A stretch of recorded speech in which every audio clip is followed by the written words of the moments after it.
Hello, I'm Jeffrey Ham, equity analyst for Briefing.com. Today is Wednesday, May 13th. A broad-based selling effort weighed on stocks for the entire session as more than 90% of the companies in the S&P 500 finished lower.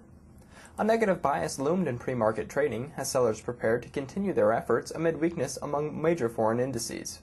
Their cause was strengthened by an unexpected decline in advanced retail sales data for April. According to the data, April total retail sales decreased 0.4%, and sales less autos decreased 0.5%.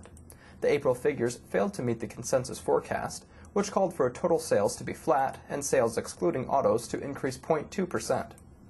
Financials dropped 5.2%, more than any other major sector, and extended their week-to-date decline to more than 13%. While financials logged the worst loss of any sector this session, sellers weren't entirely focused on financial stocks. Cyclical plays also saw outsized losses as material stocks and industrial stocks sank.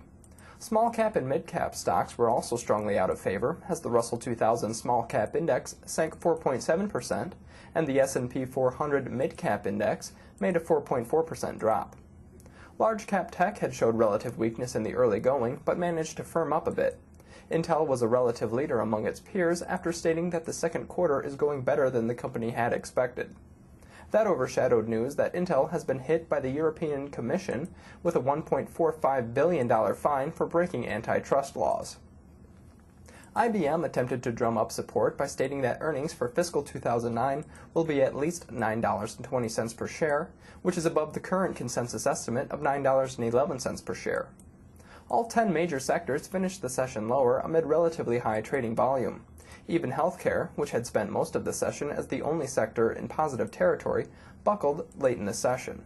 It finished 0.1% lower. I'm Jeffrey Ham for Briefing.com, and thanks for listening.